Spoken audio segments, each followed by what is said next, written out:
All right, welcome to week 3. It's going to be chapters 9, 10, and 11. I think these are going to be long chapters, and so they'll be split up kind of just like chapters 6 and 7, where I'm in the different sections, so you're not watching videos, all night. So we're going to talk about, for this unit, we'll talk about the genetics and propagation, kind of the taxonomic classification of how we name those plants, and then we'll get into photosynthesis and respiration. But for chapter 9, we're going to talk mostly about the concepts and terminology in genetics, some of the common plant breeding methods. We'll discuss the difference between sexual and asexual propagation. We'll also talk about how we maintain that genetic integrity and seed quality, so that after we do our breeding, that we can begin to release varieties and cultivars. We'll talk about the steps of germination, discuss some of those techniques in asexual propagation, and then get a little bit into genetic engineering.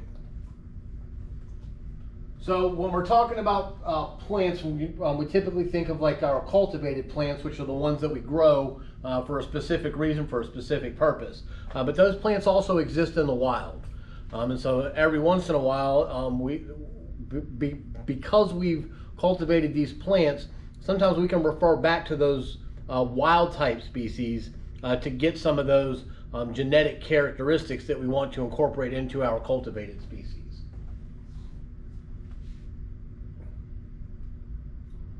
So it really all starts with the chromosomes. That's where we have the genetic information of the plant. That's our DNA and our RNA. So the same chromosomes in all vegetative cells of a plant are typically 2N, or what we would call diploid.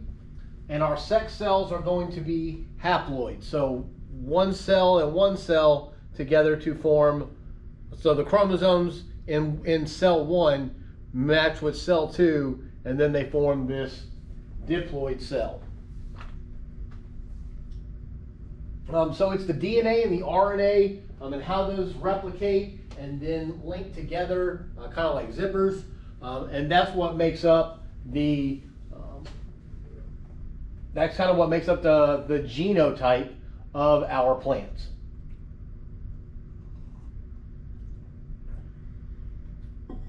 So for replication, we discussed, this is going back to kind of like high school, the four components of a DNA strand are going to be cytosine and guanine, so C and G always match up. And then adenine and thymine always match up. So those strands are going to break along the organic base, and then they're going to reattach with its complementary base to form two new identical strands. Replication, right? So they're going to repeat and make a copy of itself so that it can then be matched with another set of chromosomes. So here's just kind of a look at our DNA. We have guanine, we have adenine matching with thymine. We're missing these C's right here. We're missing the cytosine. And so that the way that those bind up is going to be how we make up our genetic recombination. This is just going into a little bit more about the replication and then unraveling itself and then reattaching with another complementary base. Here you can see that we have adenine and thymine connected with this hydrogen bond.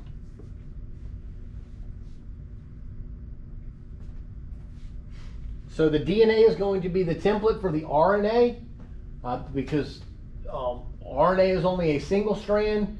DNA is both of those strands together.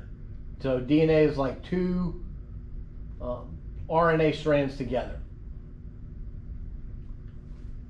And then also that RNA is the template for our proteins and our amino acids.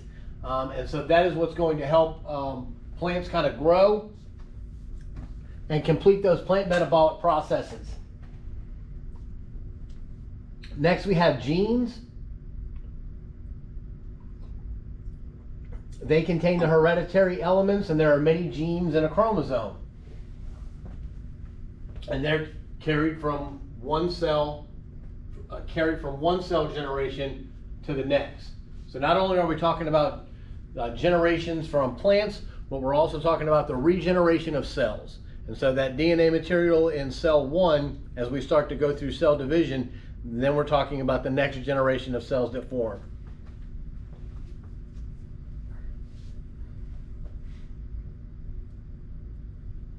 Homologous chromosomes, we'll have two cells where the chromosomes are paired. Each one of those pairs is going to carry the same genes that affect the same trait as the other one. And so this is going to be kind of like where our alleles, where we have big A, little a, or big A, big A. And this is where we have dominant and recessive. As I mentioned, this is where we have our alleles. They can be dominant or recessive. So if we have a dominant allele, that is the one that is going to be expressed. And we'll go over this when we start doing kind of Punnett squares. So if we have a homozygous allele, that would be big A, big A. So homozygous, like these are the same.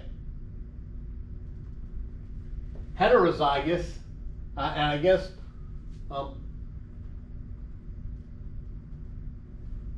little a would also be homozygous. And then we have heterozygous, which is big A, little a. So going on down, like, so when these split, there's the potential that we might have this recessive allele expressed during the breeding process, right? So it's kind of like, I think the best way to think about this is, my mom's a redhead.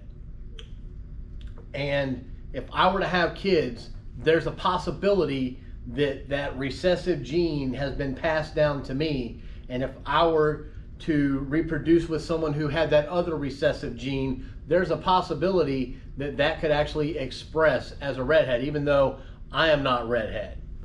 So those are kind of hidden almost. It takes the right combination in order for that recessive, in order for those recessive genes of this double little a to be actually expressed.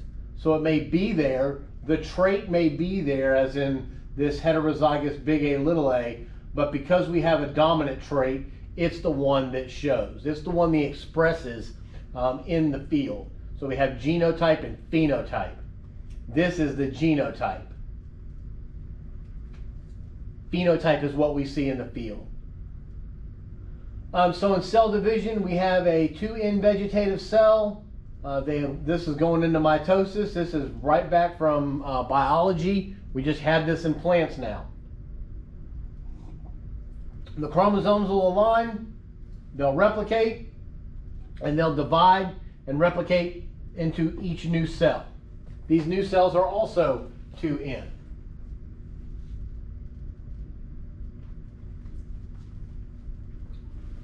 And then meiosis is going to be the actual sexual reproduction, where we have the pollen grains from the pollen grain and the egg.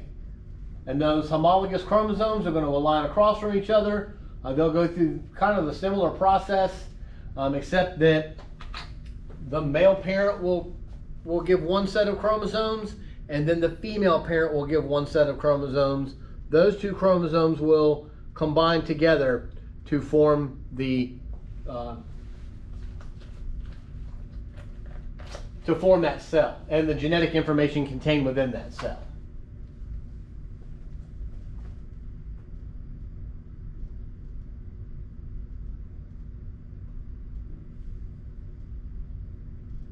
So those chromosomes are not going to replicate. They will end up, one will go to a daughter cell and one to the other cell. And so we have many of these combinations from our grandparents of what we call genetic segregation.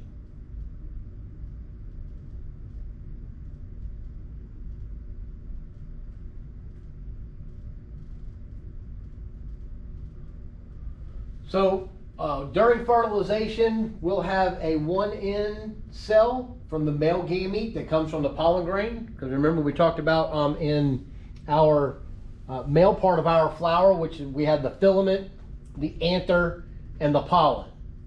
And then in the female, there's an egg in the ovary. Remember that the pollen comes off of the anther, grows down the style,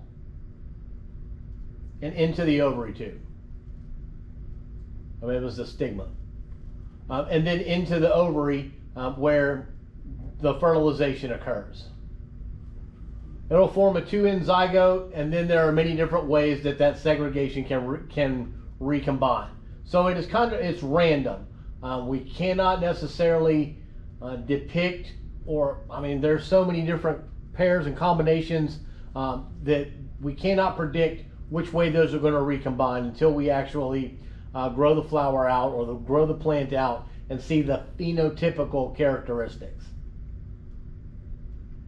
So here, this is you might remember this from biology, where we have a basic Punnett square, where we have a heterozygous crossed with a heterozygous. And so this is going back to me with my red hair, right? So my mom has this double A or double lowercase r for redhead.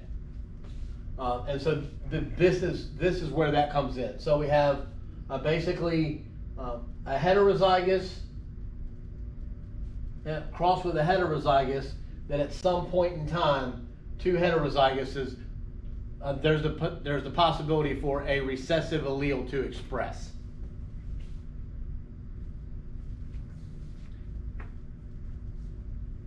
And so what we have here, we have 3 dominant tall plants and then 1 dwarf plant, or what this would actually be in my case.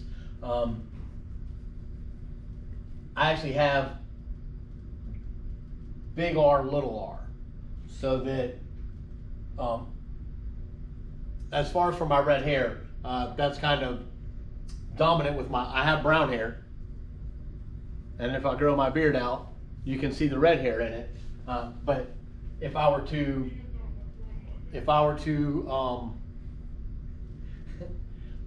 mate with someone that has this other recessive allele right here, it's possible that we would have a red-headed child. So as I mentioned before, we have genotype and phenotype, and these are really easy to remember. Geno is obviously going to be in the genes, and then phenotype is what we're actually going to see in the field. So the genetic makeup is going to be the genotype. That's big A, little a, little a, little a. And then the phenotype is the actual expression of the genotype. But we wouldn't necessarily be able to, so if we know the genotype, we can we're pretty sure what the phenotype will be.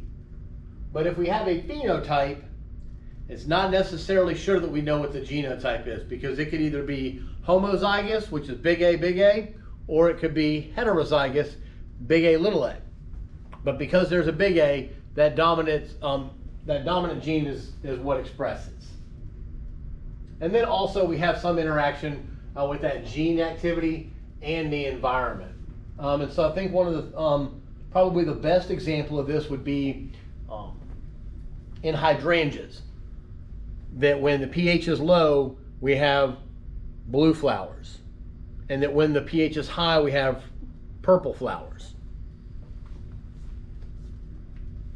There is a possibility for mutations, and that can occur in that chromosome replication. Not everything goes perfectly according to plan, although there are very few. It is typically a very reproduction is a very efficient process. We can have this change in ploidy number, where we now have a 3N or a 4N cell, and that is going to influence how these plants actually reproduce.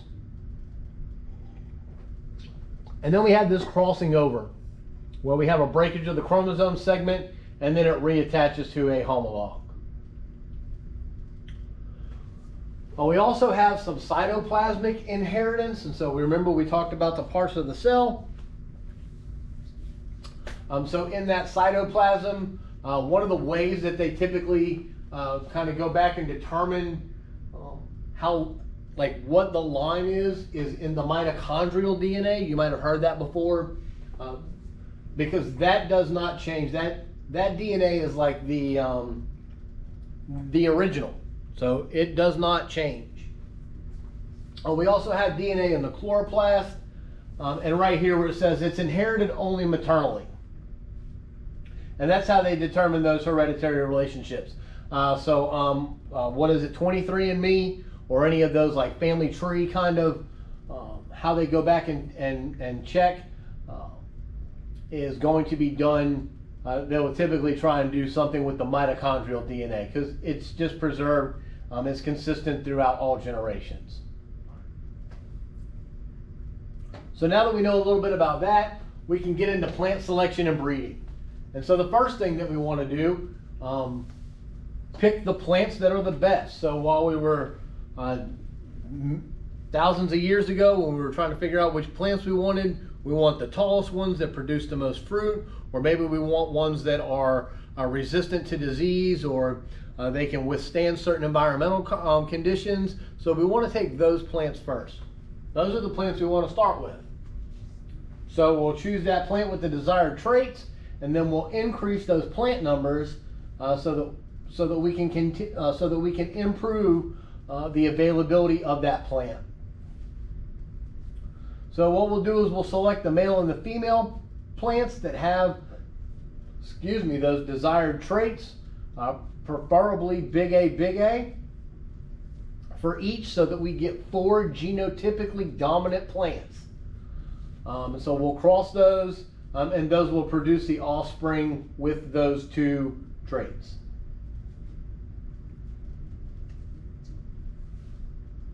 So breeding is a complex process. It takes many years. My major professor is a plant breeder, and he was telling me that it typically takes about 8 years from start to finish to get a plant that has the desired traits that you want. Like to make sure that those are going to express consistently over and over and over again, because you can't necessarily tell the genotype of a plant unless you breed them. So what we have is our first generation, which is the crossing of the parents, and that's highly variable. And then, so once we have that F1 generation, we'll continue with cross-pollination.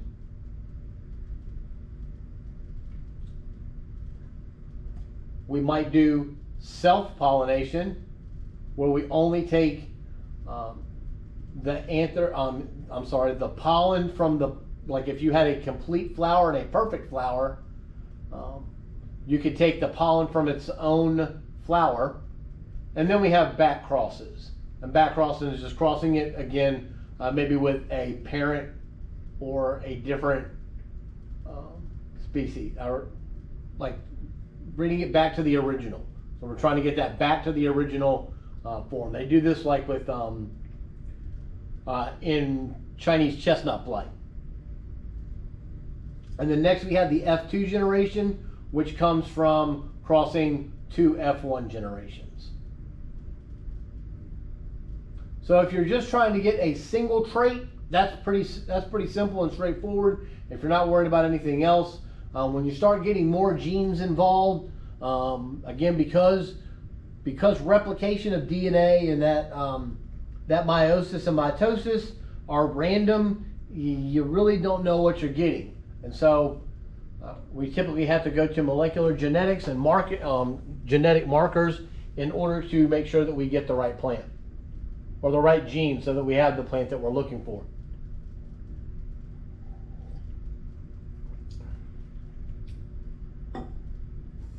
And then finally we have these hybrid seeds. So our F1 plants are going to be very uniform, and they'll all have the same genotype with the same traits. Like in plant breeding, we are specifically making sure that we are crossing big A's with big A's. Not big A, little a with two big A's. Big A with big A, so that we make sure that we have that for the same genotype that we want for that trait. Now the F2 is going to have great variation. And so, you know, there's a lot that goes on with breeding.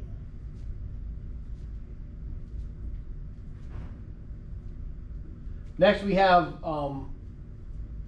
different propagation methods. Not that you'll need to know these, but just to be aware of them, that we'll have cuttings, we'll do some grafting and some budding, maybe some layering. There will be some separation, like stem tubers, mostly in our potatoes. We have rhizomes, and then there are some other micro propagation techniques. So there's a lot to go into. So if you're going to go into the nursery industry,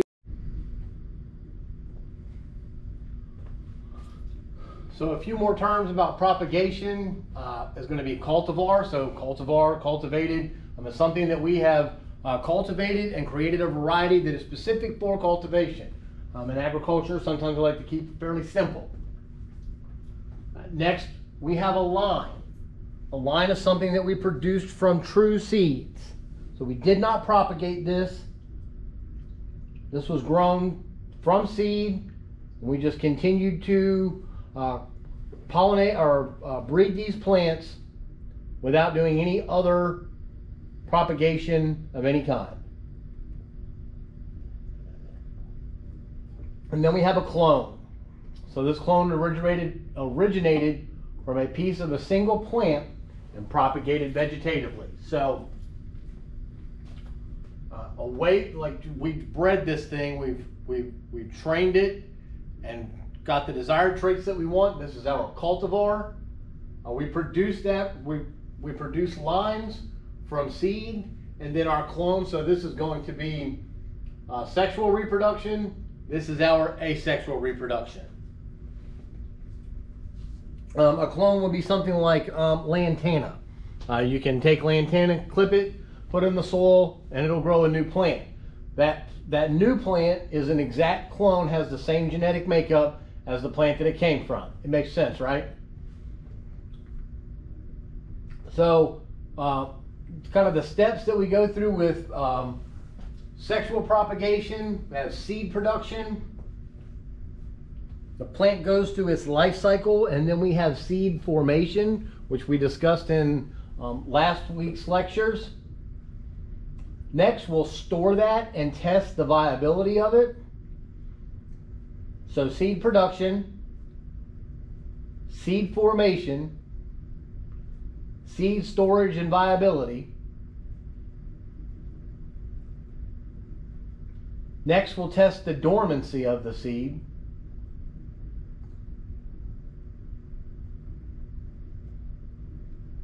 We'll assess the germination potential. So do we have, are there any extenuating circumstances, or are there any environmental conditions that influence the dormancy? Also, what is the germination? We want to make sure that the seed that we did produce are A, viable, that they will come out of dormancy and germinate.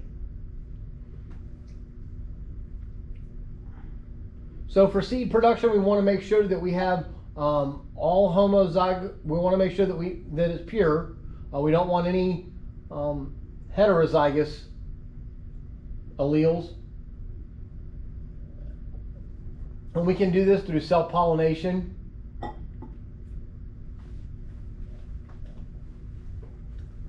We will have to keep that female plant away from undesired pollen producers. So plant breeding is a very, what I call, unquote, quote unquote, secure, kind of very separated. We want to make sure that everything is in a clean environment. We don't want any contamination from undesired pollen producers.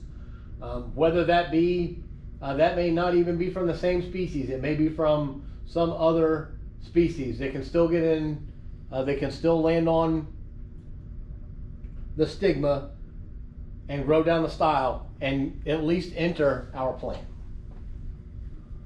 So next we have seed production, and we want to make sure that so after we bulk that up, we want to make sure that our seed is certified. There are certain standards that it must go through. That's a very rigorous process as well. But we have 4 classes of seed, 4 primary classes of seed that that you can get. So one is the breeder seed. This is the purest of the pure. So my boss is a plant breeder. They make sure that the seed that they send out to be bulked up is as pure as it can be, because it's going to undergo like they're going to grow that out, and they're going to bulk that, and then over time those genetics stand the potential to be diluted. Next we have foundation seed, and so this is what they send to the growers. There are certain types of growers. There are people who only grow out genetic varieties. So we have foundation. Next we have registered.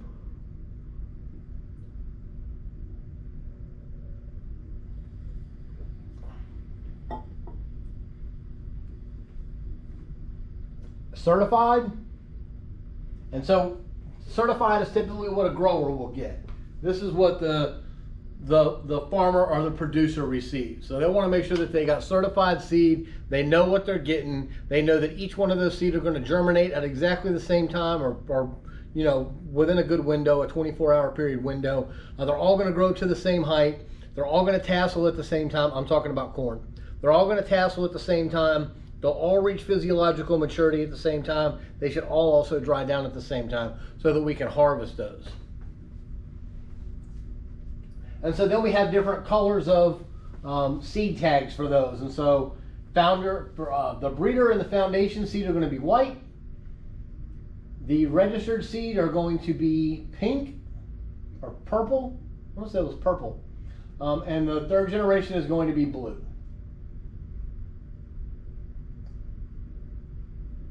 So our breeder seed and our foundation seed are going to be sold on a white tag. The breeder seed is what kind of feeds or begins this foundation seed. So we have very small amounts of what we know as to be pure seed, that have the genetics that are pure.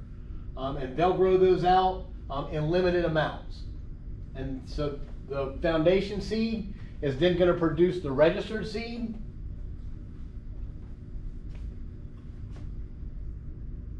That is a purple tag.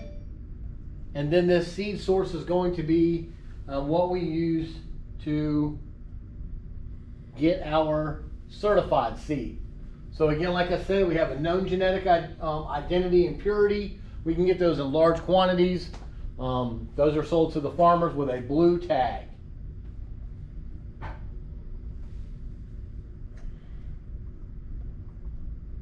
And so that genetic quality is going to be regulated by most of the seed producers.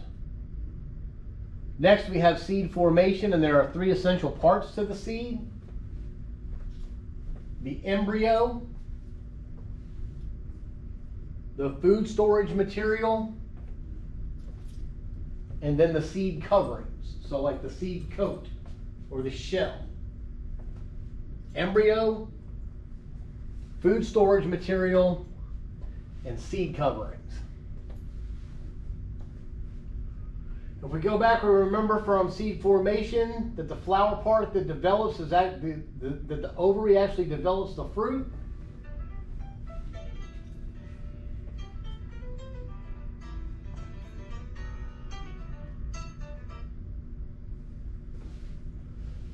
We have the ovule, which is the egg.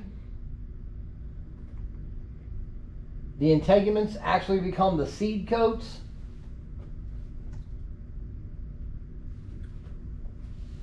We have the perisperm, which are going to be 2 polar nuclei, and this sperm nucleus that end up creating the endosperm, and so that is going to be the food storage material. Our egg nucleus plus that sperm nucleus is going to form a zygote, which will ultimately become the embryo.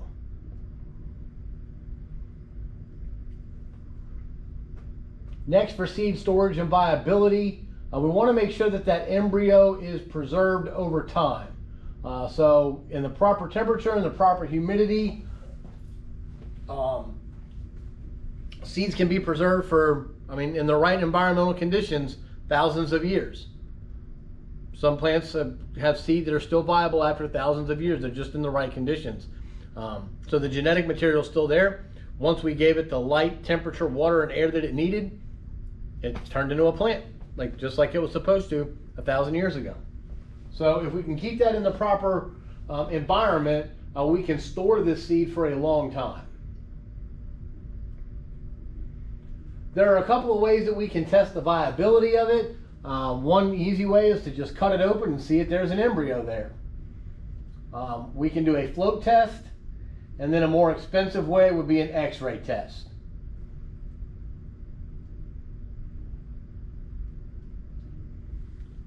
Next, we'll want to do a germination test. So we'll take 100 seed, we'll put them in germination paper, put them in the right environment with temperature and light, and they'll germinate. And then we'll determine out of those 100 how many did not germinate, and whatever's left over is the actual germination percentage.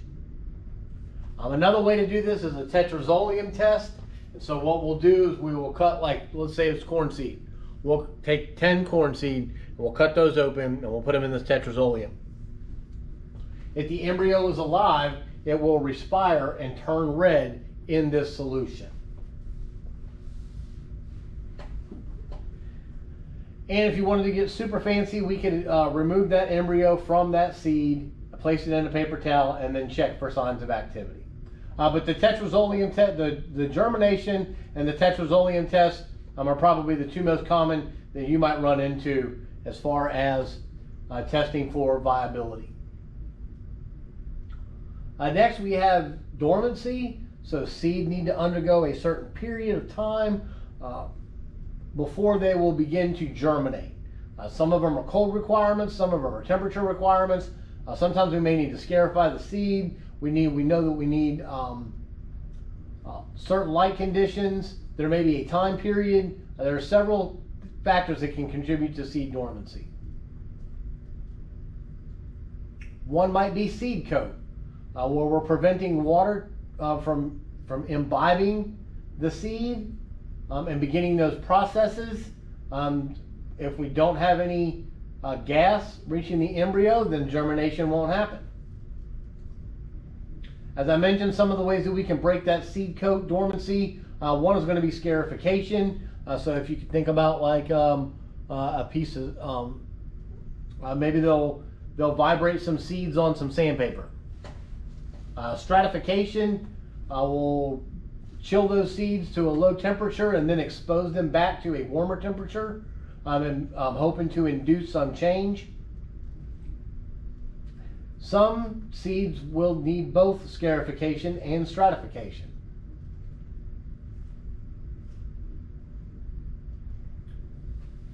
So to start this process, the first thing, and we discussed this last week as well, is we're going to need to imbibe the water. That's the very first step that has to happen in order for germination. There must be water entering into the seed. And that's going to activate these hormones and enzymes. And so once those hormones and enzymes are activated, those metabolic processes will begin, will increase respiration, and so that we'll start to translocate some of those food materials to that embryo so that it can begin to grow. As the embryo grows, our roots and shoots, the radicle and the hypocotyl, will emerge. So roots and shoots, our seed coat is going to rupture. Once that happens, once the seed coat ruptures and tissues emerge into the light, photosynthesis is going to start. Once the radicle, which is the root, goes into the soil, water and minerals will begin to be taken up.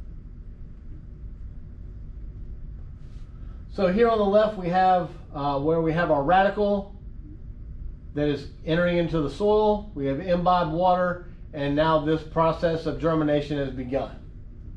And then on the right, now we have the shoot emerging above the soil and is beginning to perform photosynthesis and create sugar so that the plant can grow.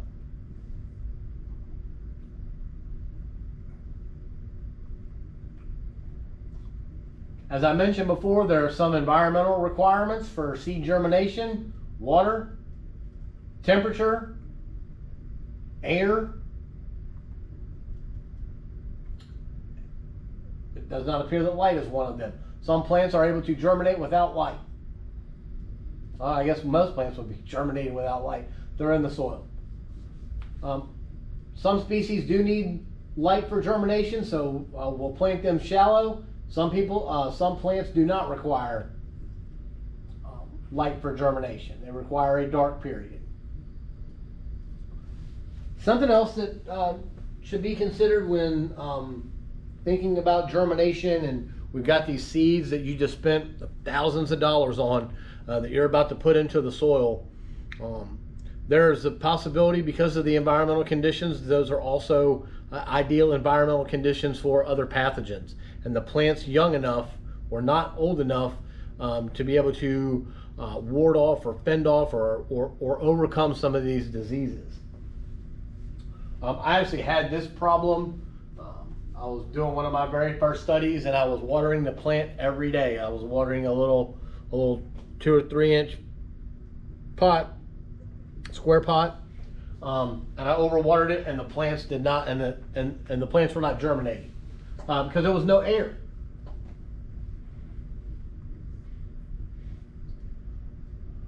We can also have, if you put too much fertilizer out in the beginning of a plant's growth, you run the risk of increasing that salt content and actually sucking the water out of the plant.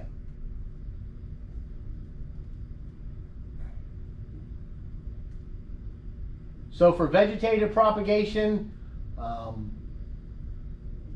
typically we cannot get those desired genetics from seed, and so therefore we will just take the plant, we will take a stock plant known as the mother plant that does not have to be female,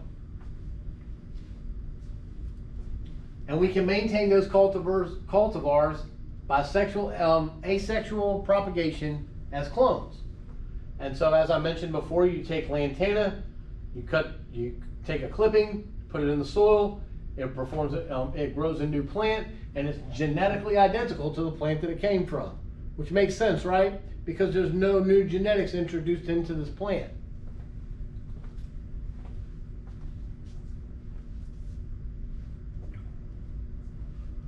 We can also have some of these chimera mutations, and those are typically going to be how we get variegated plants. We can get thornless ones or peach fuzziness. This is a canna lily. I actually have these outside of my house.